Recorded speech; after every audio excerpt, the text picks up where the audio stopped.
Liquor scam వ్యవహారం కీలక మలుపులు తిరుగుతోందా?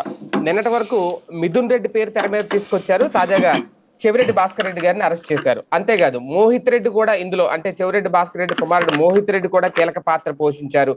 ముడుపులు చేరవేయడంలో, అంటే ఇప్పటి వరకు రాజ్ రెడ్డి ఇందులో ప్రధాన సూత్రధారి అనేది, కానీ రాజ్ రెడ్డి నుంచి ముడుపులు సేకరించి ఎక్కడికి చేరవేయాలో అక్కడికి చేరవేయడంలో, ఎవరెవరికి అందించాలో వాళ్ళకి అందించడంలో చెవిరెడ్డి భాస్కర్ రెడ్డి కూడా కీలక పాత్ర పోషించారు అనేది. కాకపోతే చెవిరెడ్డి భాస్కర్ రెడ్డి గారు మొన్నటి నుంచి చెప్తున్నారు, నేను ఎక్కడికి పారిపోను, ఇక్కడే ఉంటాను, అరెస్ట్ చేసుకోండి కావాలంటే, అంతే తప్ప నా గన్ మ్యాన్లని డ్రైవర్లని ఎందుకు వాళ్ళని టార్గెట్ ఎందుకు చేస్తున్నారని. కానీ ఫైనల్ గా చూసుకుంటే ఆయన శ్రీలంక వెళ్ళిపోతుండగా ఒక రకంగా వీళ్ళు రాసుకొచ్చింది ఏంటి, ఆయన పారిపోతున్నాడు విదేశాలకి, పారిపోతుండగా ఎయిర్పోర్ట్ లో పట్టుకున్నాను. దాదాపుగా ఈ కేసులో అందరినీ అలాగే పట్టుకుంటున్నారు, మరి ఎయిర్పోర్ట్ లోనే పట్టుకుంటున్నారు. ఏం జరుగుతుంది అనేది కూడా ఇక్కడ ఒక ట్విస్ట్. ఓవరాల్ గా ఏం జరగబోతుంది లిక్కర్ స్కామ్ వ్యవహారంలో, చెవిరెడ్డి భాస్కర్ రెడ్డి అరెస్ట్ ని ఎలా చూడాలి, ఇది అంశం మీద చర్చించే ప్రయత్నం చేద్దాం. సార్, ముందు నుంచి అనుకున్నారు, కాకపోతే భాస్కర్ రెడ్డి గారు చాలా ధైర్యంగా ఉన్నారు. ఇక్కడ ఆయన గన్ మ్యాన్ ఎవరైతే ఉన్నారో ఆయన్ని అరెస్ట్ చేసిన తర్వాత, హెడ్ కానిస్టేబుల్ గా ఉన్న ఆయన్ని అరెస్ట్ చేసిన తర్వాత ఆయనతో చెప్పించి ఆధారాలు సేకరించి అప్పుడు చెవిరెడ్డి భాస్కర్ రెడ్డిని అరెస్ట్ చేశారా? అసలు ఏం జరిగింది? ఏం లేదు, రొటీన్ గా జరిగింది తప్పించి ఇందులో ఏదో అద్భుతం లేదు, ఇది కాదు, ముందు అనుకున్నటువంటిదే. ఇక్కడ బేసిక్ సమస్య ఏంటంటే, ఈ లిక్కర్ కుంభకోణం కేసులో ఇది సాగతీయాలనుకుంటున్నారు తప్పించి ముగించడానికి ఏమీ లేదు ప్రభుత్వం చేతిలో, పోలీస్ చేతిలో. ఎందుకంటే ఇప్పుడు మీకు ఢిల్లీ కుంభకోణం కేసు ఉంది, లిక్కర్ కుంభకోణం కేసు, అదే టైపులో చూపెట్టి అదే టైపులో వీళ్ళని ఫైనల్గా జగన్ని అరెస్ట్ చేయడానికి, ఇప్పుడు దాన్ని ఏమంటామంటే మనం కేసు లాస్ అంటాం అనమాట. అంటే ఒక కేసు మీద మనం వాదించేటప్పుడు ఇంకొక కేసుకు సంబంధించినటువంటి తీర్పుని తీసుకొచ్చి కోర్టుల్లో ప్రవేశపెట్టడానికి ఉపయోగపడుతుంది అనమాట, రెఫరెన్స్ కోసం. అట్లాంటిది ఇప్పుడు ఢిల్లీ లిక్కర్ కుంభకోణం కేసులో కోర్టులు ఇచ్చిన తీర్పులు అనేది ఇక్కడ పనికొస్తాయి అన్న రూట్లో వీళ్ళు చేస్తున్నారు. అక్కడ ఏముంది, ఢిల్లీ లిక్కర్ కేసులో రూపాయి ఏం దొరకలేదు. అక్కడ కూడా ఏం చేశారు, డబ్బులు ఎన్నికల్లో ఖర్చు పెట్టేశారు అన్నటువంటి పాయింట్ ఎవరో చెప్పారు అన్నటువంటి ఆధారంగానే కేసు కట్టారు. అయితే అక్కడ కట్టింది సిబిఐ, ఈడీ. కాబట్టి కేసు అది సుప్రీంకోర్టు అంత సీరియస్గా, అంటే ఈడీ సిబిఐలు అంత తొందరగా వేగ్గా చెప్పవు అన్నటువంటి కోణం వదిలిపెట్టేశారు. వాళ్ళకి అట్లాగే జైల్లో ఉంచడానికి ఒప్పుకున్నారు. చివరికి ఏమంది, కోర్టు తీర్పు ఇచ్చేటప్పుడు, వాళ్ళకి బెయిల్ ఇచ్చేటప్పుడు, ఏ ఆధారాలు ఈ రోజు వరకు మీరు చూపించలేకపోయారు మాకు కోర్టుకి, అంటే మీరు ఇట్లాగ డబ్బులు వాళ్ళు సంపాదించారు ఇట్లా అనేసి ఖర్చు పెట్టేశారు అంటున్నారు, సాక్ష్యాలు మాకు చూపించలేకపోతున్నారు కాబట్టి బెయిల్ ఇస్తున్నామని ప్రకటించింది సుప్రీంకోర్టు. బెయిల్ ఇచ్చింది సుప్రీంకోర్టే ఫైనల్గా. ఇక్కడ కూడా అదే. అంటే ఇక్కడ ఏంటి అంటే, ఫస్ట్ అసలు వాస్తవంగా చెప్పాలంటే ఇది వైసీపీ అధికారంలో ఉండగా తెలుగుదేశం మీద ఇట్లాంటి కేసు పెట్టుంటే ఇప్పుడు మనం మాట్లాడుకునేదంతా కూడా ఈనాడు, జ్యోతి, ఆ 6 మీడియాలు రాసుకొచ్చాయి ఏమీ లేదు అనడానికి. ఇక్కడ పాయింట్ ఏంటి, కేసు జరిగింది, కుంభకోణం జరిగింది, ఎలా జరిగింది, డబ్బులు ఆ తయారీ సంస్థల నుంచి తీసుకున్నారు. ఆ తయారీ సంస్థలే నిందితులు ఎట్టవుతారు, డిస్టిలరీలే డబ్బులు ఇస్తే వాళ్ళు ఎట్ట నిందితులు అవుతారు, అంటే కమిషన్ తీసుకున్నారని కదా వాళ్ళ దగ్గర. అదే అప్పుడు వాళ్ళని కేసులు ఎట్ట పెడతారు, వాళ్ళు బాధితులు అవ్వాలి కదా. అయ్యా మా దగ్గర బలవంతంగా డబ్బులు లాక్కున్నారని. మరి వాడు నిందితుడు అయ్యాడు ఎక్కడ, డిస్టిలరీ వాడు. మరి డిస్టిలరీ వాడు నిందితుడు అయ్యాడు అనగానే అక్కడ ఒక ఆర్టిఫిషియల్ కేసు పెట్టబోతున్నారని తెలుస్తుంది. ఎందుకని, డిస్టిలరీ వాళ్ళని పెట్టి ఆ తర్వాత కొన్ని రోజుల తర్వాత ఏం చేస్తారు, ఇప్పుడు ఈ కేసులో జరిగినటువంటి విధంగానే ఏది వివేకానంద రెడ్డి కేసు టైప్లో అప్రూవర్గా ఇందులో వాళ్ళని పెడతారనమాట. మిగతా వాళ్ళందరినీ కూడా మీరు అప్రూవర్ అవ్వండి, అప్పుడు మీకేముండదు, లేదంటే కనుక మీకు ఇబ్బంది ఉంటుంది. ఓ పక్కన మీ దగ్గర ఎట్టాగు లెక్కన మీ దగ్గర కొంటున్నాం కదా, ప్లస్ మీరు జగన్ లోపల వేయడానికి సహకరించాల్సిందే. ఇది వాళ్ళని ప్రెషర్. ఇది నిలబడదు, సావదు. కానీ కేసు సాగతీయడానికి రోజుల తరబడి పేపర్లు, టీవీల్లో రాసుకోవడానికి పనికొస్తుంది. అదే ఇప్పుడు చేస్తున్నటువంటి జిమ్మిక్కు. ఇప్పుడు రాజ్ రెడ్డి ఫస్ట్, అతనే కీలక సూత్రధారి, అంత కథంతా నడిపించింది అతనే. అంతకుముందు వాసుదేవరెడ్డి అతనే నడిపించాడు, తర్వాత రాజ్ రెడ్డే నడిపించాడు, లేదు విజయసాయి రెడ్డే నడిపించాడు, లేదు మిథున్ రెడ్డే నడిపించాడు, లేదు ధనుంజయ రెడ్డి వీళ్ళు చేశారు, ఇప్పుడు చెవిరెడ్డి నడిపించాడు. ఎంతమంది నడిపిస్తారు ఒక కేసు? సాధారణంగా ఇలాంటి వాటిలో క్యాష్ కలెక్షన్స్ లో 25 మందిని బెటర్. అందులో పెద్ద తలకాయలను ఇంతమందిని బెటర్ ఎప్పుడు కూడా క్యాష్ కలెక్షన్స్ వ్యవహారాల్లో. సాధారణంగా ఆ వ్యవహారాల గురించిన అవగాహన ఉన్నటువంటి ప్రతి మీడియా వాడికి తెలుసు, ప్రతి రాజకీయ నాయకుడికి తెలుసు. సైలెంట్ గా డబ్బులు కలెక్ట్ చేసుకొచ్చేవాడు ఒకడు ఉంటాడు అంతే. ఎందుకంటే దాని తేడా వచ్చినా ఆయన లేపాతలు పడేయచ్చు, లేదా వాడిని ఏ పిచ్చోడి కిందనో చూపించవచ్చు. అదే ఇంతమందిని పెడితే ఈ పాటికి ఈనాడు జ్యోతి ఖాళీగా ఉండయ్యా, 5 ఏళ్లలో 100 స్టోరీలు రాసి ఉండేవి. అప్పుడేం రాయలేదు కదా, ఇప్పుడే కదా రాస్తున్నటువంటిది. ఇది ఒక స్ట్రాటజీ, అందులో భాగం. లేకపోతే చెవిరెడ్డిది ఇప్పుడు ఈ మిగతా వాళ్ళందరూ ఏంటంటే అధికార యంత్రాంగాల నుంచి వచ్చినటువంటి వాళ్ళు, ప్లస్ వ్యాపారస్తులు. వాళ్ళకి రచ్చ తెలియదు రాజకీయం, దాంట్లో ఇరుక్కున్నారు. కాబట్టి వాళ్ళకి ఏం చేయాలో అర్థం కాక పోలీసులు స్టేషన్కి తీసుకెళ్తుంటే సైలెంట్ కూర్చున్నారు. ఇతను రాజకీయ నాయకుడు కదా, కాబట్టి రివర్స్లో వేశాడు ఫ్రమ్ ద బిగినింగ్. ముందే రండి, దమ్ముంటే అరెస్ట్ చేసుకోండి, నేను మా ఇంట్లోనే ఉంటాను, మా వాళ్ళని ఎందుకు చేస్తున్నారు ఇవన్నీ చెప్పడం. ఆ తర్వాత ఏదైతే ఇప్పుడు ఆ గన్మెన్ వాళ్ళ గన్మెన్ చేత జరిగినటువంటి ఇష్యూస్ ఇవన్నీ హడావిడి చేయడం, ముందుగానే కేసు కోర్టులో వేయించడం అతని చేత, ఎదురెత్తులు వేశాడు అనమాట. అది ఇక్కడ జరిగినటువంటిది డిఫరెంట్ గేమ్. కానీ చివరి నిమిషంలో పారిపోయే ప్రయత్నం చేశారా? పారిపోయేటట్టయితే గనక కొలంబోకి ఎందుకు వెళ్ళాలా? కొలంబోకి వెళ్ళి ఏం చేస్తాడు అక్కడ? సాధారణంగా వీళ్ళు సహజంగా వీకెండ్ ఎంటర్టైన్మెంట్లు లేకపోతే ఈ ఎంజాయ్ చేయడానికి పోతుంటారు ఊళ్ళు, అట్లా పోతుండొచ్చు. లేదా ఇక్కడ ఏ ముందస్తు బేలో తీసుకోవడానికి అజ్ఞాతంలోకి వెళ్తుండొచ్చు, మేబీ అది కూడా అయ్యి ఉండొచ్చు. ఇప్పుడు వీళ్ళందరూ మిగతా వాళ్ళు కూడా అజ్ఞాతంలో ఉన్నారు కదా. ఇప్పుడు ఈ మదన్ కేసు ఉంది కదా, ఈ మదన్ కేసును బేస్ చేసుకుని కొన్ని రోజుల పాటు సుప్రీంకోర్టు దాకా వెళ్ళి పిటిషన్లు వేయచ్చు, అయ్యేదాకా అజ్ఞాతంలో ఉండొచ్చు, అందుకైనా అయ్యి ఉండొచ్చు. అంటే చివరి నిమిషం వరకు ముందస్తు బెయిల్ కి వెళ్ళకపోవడానికి కారణం ఏంటి సార్? అంటే మన దాకా రాదు అనుకున్నారా? అట్లేం లేదు, దాంట్లో ముందస్తు బెయిల్ దీంట్లో ఒక మొన్న మిథున్ రెడ్డి కథ లాగానే నడుస్తుంది. కదా ముందే. అప్పుడు కూడా ఏమైంది, మిథున్ రెడ్డిది కొట్టేశారు కదా ముందస్తు బెయిల్ ఫస్ట్. ఎందుకని కొట్టేశారు? సుప్రీంకోర్టు ఇన్వాల్వ్ అయింది, సుప్రీంకోర్టుకి వెళ్ళాక వచ్చింది. కానీ ఫస్ట్ హైకోర్టులో ఏమన్నారు వీళ్ళు, అసలు ఆయన నిందితుడిగా మేము ఏడబెట్టాం, ఒకవేళ పెట్టేటట్టయితే విచారిస్తామన్నారు. విచారించిన తర్వాత అరెస్ట్ చేయడానికి వీల్లేదని ఇవ్వమంటే అట్టట్లు ఇస్తామంది కోర్టు. అప్పుడు ఆ తర్వాత ఆయన సుప్రీంకోర్టుకి వెళ్ళి ఇట్లాగ నేను పార్లమెంటు సమావేశాలు కూడా ఇవి కూడా ఉన్నాయి అనేటప్పటికి అప్పుడు అరెస్ట్ చేయొద్దని స్టే ఇచ్చింది. ఇక దాని ఎక్స్టెన్షన్ లో అక్కడి నుంచి తెచ్చుకోగలిగాడు ఆయన. చెవిరెడ్డికి వచ్చేటప్పటికి నిన్నటిదాకా ఎఫ్ఐఆర్ లో లేదు కదా పేరు, ఎఫ్ఐఆర్ లో లేకుండా ముందస్తు బెయిల్ ఎట్టేస్తాడు? నిన్న పెట్టారు, ఎఫ్ఐఆర్ లో పెట్టి అడిషనల్ ఎఫ్ఐఆర్ వేశారు కోర్టులో.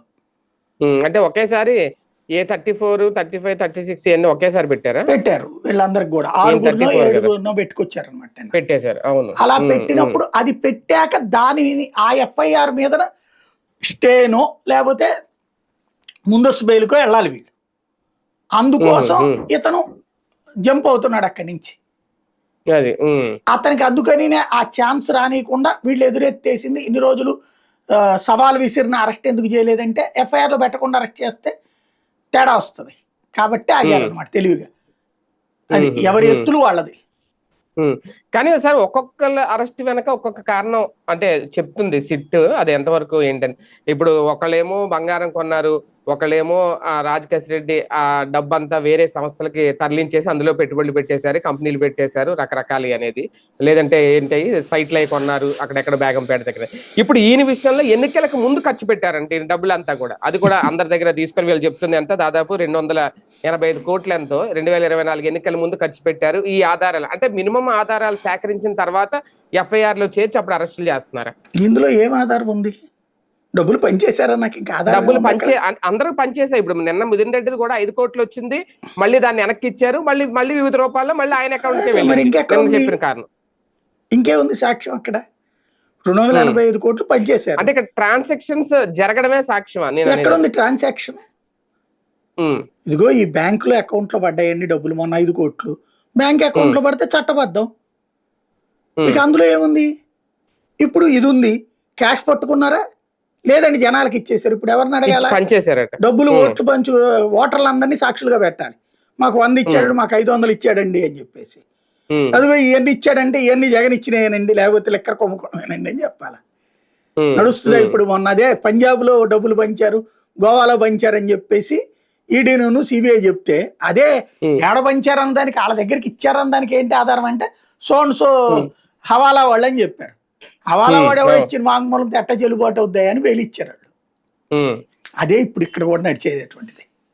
అదే అంటున్నాను, అంటే ఈ కారణాలు ఎంతవరకు సహేతుకంగా ఉన్నాయి, లేదంటే ఇప్పుడు అలా జరిగింది అనుకోవాలి, అలా ఒకటే పాయింట్ అండి, ఇది కరెక్ట్ కాదని చెప్పి మనం ఎవడం చెప్పడానికి.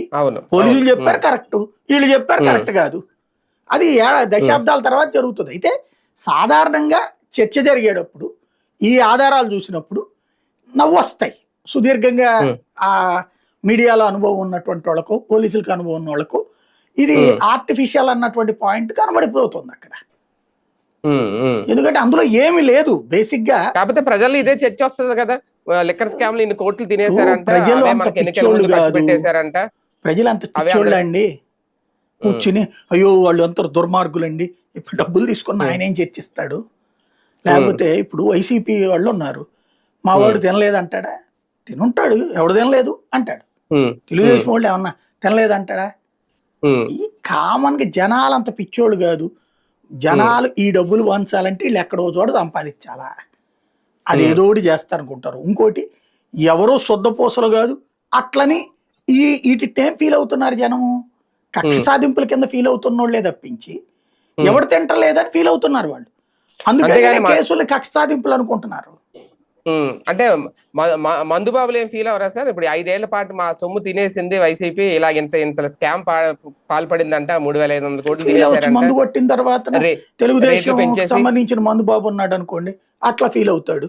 ఇప్పుడు అదే తెలుగుదేశం మందుబాబు ఇప్పుడు ఫీల్ అవ్వడానికి ఇవాళ రేట్లేం తగ్గించలేదే, అంతకంటే రేట్ ఎక్కువైనాయి, ప్లస్ బ్లాక్ లో కూడా అమ్ముతున్నారే. ఆడు తినా కూడా ఇక్కడ సరిపోయిందిరా, ఇప్పుడేమో వీళ్ళు కూడా తినేస్తున్నారు అని కూడా బేసిక్ గా. ఇంకోటి తాగుబోతు మాటని ఏం చేయాలి దానికి, ఇప్పుడు ఎవడేం మార్చగలడు దాన్ని వెర్షన్. అంటే మంది సొమ్ము తినేశారు, మందుబాబు అది ఎవడు తినలేదంటున్నా నేను అనేది. జనాలు ఎవడు తినలేదనుకుంటున్నారు. ఇంకోటి తినడం తప్పనినే అంటారు, but at the same time వాళ్ళకు కూడా అనర్హులైన వాళ్ళు సంక్షేమ పథకాలు పొందుతున్నారు, ఎలక్షన్స్ అటువంటి డబ్బులు తీసుకుంటుండే. నేను ఇంతకుముందు మీకు ఒకసారి ఎక్స్ప్లెయిన్ చేశా, చుట్టూ బురద గుంటల్లో దూరిన రాజకీయ నాయకులు ముందు మీడియాని కలుషితం చేశారు, పబ్లిక్ ని కలుషితం చేశారు. ఇప్పుడు మీడియాని మీరు శుద్ధపూసలా అని చెప్పేసి అడిగే పరిస్థితి వచ్చా, అట్లాగే జనాల్ని మీరు తింటలేదా అనే పరిస్థితి వచ్చా, మీకే పెడుతున్నాం కదా అన్నటువంటిది. కాబట్టి ఇక్కడ ఇవాళ ఏమి లేదు, ఒక అవినీతికి అలవాటు పడ్డ రాజకీయ వ్యవస్థ మొత్తం వ్యవస్థను నాశనం చేసేసింది. ఇప్పుడు అధికారి ఇదివరకు లంచం తిన్నాడంటే చాలా పెద్దది, 50 రూపాయలు తిన్నా 100 రూపాయలు తిన్నా సరే పెద్ద ఇష్యూ కింద ఫీల్ చేయేవాళ్ళు, సైకలాజికల్ గా ఫీల్ అయ్యేవాళ్ళు టీవీలోనో పేపర్లోనో వచ్చినప్పుడు. ఇప్పుడు అదేదో దొరికాడంటారు, పాపం అంటున్నారు. అంటే అధికారులు తింటున్నారని తెలుసు, ప్రభుత్వ ఉద్యోగులు తింటున్నారని తెలుసు, రాజకీయ నాయకులు తింటున్నారని తెలుసు, తిననోడు ఎవడో కనబడట్లేదు అక్కడ, ఇంక్లూడింగ్ ఆ వాటర్కి వీళ్ళు డబ్బులు పంచితే తినడంతో సహా కలిపితే. కాబట్టి ఇవాళ కరప్షన్ని బీభత్సమైన సబ్జెక్టుగా చూడట్లేదు. ఏం చూస్తారయ్యా అంటే తమని ఇబ్బంది పెట్టే అవినీతి, లైక్ లంచాలు. తమ వెళ్ళినప్పుడు పని అడిగితే లంచం అడిగినప్పుడు అవి ఉండకూడదని కోరుకుంటున్నారు. ప్రతి రోడ్ వేసిన చోట తింటారు, ఇరిగేషన్ చోట తింటారు. ప్రభుత్వంలో తినని ప్లేస్ ఏది ఉంది? ఎవరెంత తింటున్నారో ఎదురువాడు చెప్తున్నాడు. వాస్తవంగా వాళ్ళు 100 రూపాయలు తిన్నా ఎదురువాడు 1000 రూపాయలు చెప్తాడు, వీళ్ళు 10,000 అని నమ్ముతారు. తెలుసా మీకు? అందులో వీళ్ళు 10,000 అని నమ్ముతారు జనం. అంతేగాని నిజంగా చెప్పాలంటే ఇప్పుడు ఫర్ ఎగ్జాంపుల్ చంద్రబాబు నాయుడు దగ్గర 1,00,000 కోట్లు ఆస్తుందా? నాకు తెలుసా అంత ఉండదు. ఒక 25,000 కోట్లు, 15,000, 20,000, 25,000 కోట్లు ఉంటది ముగ్గురికి కలిపి వాళ్ళ కుటుంబానికి. కానీ జనాలకి ఏమన్నది 3 లక్షల కోట్లు, 5 లక్షల కోట్లు జగన్ అన్నాడన్నో, లేకపోతే అవే వీళ్ళు ఉజ్జాయింపుగా లెక్కేసేస్తారు, అంత ఉంటదని. అలాగే జగన్మోహన్ రెడ్డి దగ్గర 1,00,000 కోట్లు ఉంటాయా? ఉంటాయో 15,000-20,000 కోట్లు ఉంటాయి అనుకుంటాను నేను, అన్ని ఆస్తులు ఇవన్నీ కలిపేసి. కానీ అతన్ని 1,00,000 కోట్లు ఉన్నాయి అన్నటువంటిది ఒకటి చర్చ అట్లాగా. కాబట్టి ఇది ఒక ఎగ్జాగరేటెడ్ ఫిగర్. ఏంటంటే మనకు వామ్మో అనిపించాలి. ఇవాళ కుంభకోణము 5 కోట్లు 10 కోట్లు కుంభకోణం అంటే కుంభకోణం అనిపించట్లే మనకి. అనిపించట్లేదు. అవును. 100 కోట్లు అంటే 1000 కోట్లు అంటే కుంభకోణం అనిపిస్తుంది. అందుకోసం ఇది ఇప్పుడు 3,000 కోట్ల రూపాయలు 3,500 కోట్ల రూపాయలు కుంభకోణం జరిగితే ఓ 100 కోట్లు కూడా వీళ్ళు పట్టుకోరా? అదే కదా. ఓ 100 కోట్లు కూడా పట్టుకోకుండా తినేసి ఉంటారు. ఇట్లాగంటే ఎక్కడ శాంటిటీ ఏంటి, దానికి పరిపూర్ణత ఏంటి, అది ప్రశ్న. బలవంతంగా హింసించి చెప్పించి అరెస్టులు చేయిస్తున్నారా? ఇప్పుడు చెవిరెడ్డి అరెస్ట్ వెనక అదే జరిగిందా? మదన్ రెడ్డిని బాగా హింసించారు అనేది. ఇందులో 2 కోణాలు ఉంటాయండి. ఒకటి, నిజంగా హింసించి ఉండొచ్చు. నా దృష్టిలో సాధారణంగా పోలీస్ అధికారులు ఇంకొక పోలీసును కొడతారని నేను అనుకోను. నేనైతే దబాయిస్తారు, బెదిరిస్తారు, దబాయిస్తారు, అంతవరకు ఉండొచ్చును. కానీ కొట్టారు అనేది నేనైతే నమ్మట్లా ఇప్పటికి కూడా. వాళ్ళు ఆరోపించిన దాని వీడియో నేను కూడా చేశాను, కానీ నేనైతే నమ్మట్లా. ఎందుకంటే ఎవరో రాజకీయ నాయకుడి కోసం తమ శాఖ వాళ్ళని కొట్టడం బిగించేస్తే ఇవాళ తన్నినటువంటి వాళ్ళు రేపొద్దున తన్నులు తింటారుగా. ఇప్పటికే ఒక దిగజారిపోయినటువంటి పరిస్థితి ఏంటంటే ఇవాళ పోలీసుకి సెక్యూరిటీ లేదు, ఐఏఎస్కి సెక్యూరిటీ లేదు. ఒకప్పుడు ఏ శాఖలైతే విలువైనటువంటివి ఉన్నాయో వాళ్ళు ఇప్పుడు దోషులుగా ఐపీఎస్లు అరెస్ట్లు అవుతుండే, ఐఏఎస్లు అరెస్ట్లు అవుతుండే, ఇట్లాగా పోలీసులు అరెస్ట్లు అవుతుండే, మామూలు పోలీసులు. వీళ్ళందరి మీద కేసులు వస్తుండే. రాజకీయ నాయకుడికి వీళ్ళకి తేడా ఉంది ఇప్పుడు. అలాంటి దరిద్ర పరిస్థితి వచ్చినప్పుడు రేపు వీళ్ళకి సేఫ్టీ ఉండదు కదా. కాబట్టి నాయకుల కంటే రేపొద్దున ఈ సిట్ అధికారులను సిఐడి అధికారులు భయపడాలేమో ఒకవేళ ప్రభుత్వం మారితే. అంతే కదా. ఇప్పుడు రాజకీయ నాయకుడు రకరకాల వ్యాపారాలు చేస్తాడు, లేకపోతే బెదిరిస్తాడు, ₹4 సంపాదించుకుంటాడండి. ఇలాగా పారిపోడు, దాక్కుంటాడు, మళ్ళీ వస్తాడు, డబ్బులు సంపాదించుకుంటాడు. డబ్బులు సంపాదించుకుని వాళ్ళ కాకపోతే మళ్ళీ పవర్ వచ్చిన రోజున తన పెత్తనం తను చేస్తాడు. డబ్బులకి డోకా ఉండదు అతనికి, ఏది ఈ పెద్ద ఇష్యూస్ లో ఉండేటటువంటి వాళ్ళకి. అదే వీళ్ళకి వచ్చేటప్పటికి పాపం ఉద్యోగం మీద సంపాదించే జీతం అయితే గీతే వీళ్ళతో తిరిగినప్పుడు ఇచ్చే ₹10 పరకో. వీళ్ళకి ఉద్యోగం పోతే రేపు పొద్దున జీతం రానటువంటి కష్టం. రెండవది వీళ్ళ తర్వాత వీళ్ళ రిటైర్మెంట్ బెనిఫిట్స్ ఆగిపోతాయి. పోనీ వీళ్ళు ఏమైనా పెద్దగా సంపాదించుకుంటారా అంటే సంపాదించుకునేవాడు ఉండొచ్చును, ఎక్కడో రేరు లక్షకొకడు, ఏది మిగతా వాళ్ళకి అంత ఉండదు. ఇప్పుడు వీళ్ళు ఇవాళ ఈ కేసులో చూపెడుతున్న వాళ్ళని చూస్తే మాక్సిమం 10 లక్షలు 5 లక్షలు సంపాదించుకోవచ్చేమో, కానీ ఈ కేసుల వల్ల మొత్తం పోయి సర్వనాశనం అవుతారు. ఇది తెలుసు వాళ్ళకి. తెలిసి ఎందుకు నాశనం అవ్వాలని కోరుకుంటారు? ఇంకొకటి, తోటి పోలీస్ సిబ్బందిని కొడితే నాకు తెలిసి టోటల్ పోలీస్ శాఖ వాళ్ళు రెచ్చిపోతారు, ఊరుకోరు. మిగతా కానిస్టేబుల్స్ కూడా ఏదో పర్లేదులే ఆ చెవిరెడ్డి దగ్గర గన్మెన్ గా చేసేయండి, మిగతా గన్మెన్లు అందరూ ఊరుకుంటారా? రేపు పొద్దున రివోల్ట్ వస్తుంది. కాబట్టి నేను అనుకోవడం కొట్టుండరు అనుకుంటున్నా. నిజంగా కొడితేనే ఇచ్చాడా అతను, ఇదొక ఆస్పెక్ట్. లేదా చెవిరెడ్డి కోసం అట్లా రివర్స్ లో చేశాడా అన్నటువంటి తెలవాలి. చెవిరెడ్డి అరెస్ట్ తో ఫైనల్ గా ఏ సంకేతం ఇచ్చారు సార్? అంటే రేపొద్దున మిథున్ రెడ్డి గాని మోహిత్ రెడ్డి గాని ఎవరిని విడిచిపెట్టం, ఇందులో కుంభకోణం జరిగిందా లేదని సెకండరీ. కాకపోతే అంటే ఏదో ముడుపుల డొంక మొత్తం కదిలించేసాం, ప్రతి ఒక్కరు అరెస్ట్ అవ్వక తప్పదనే సంకేతం వస్తుంది.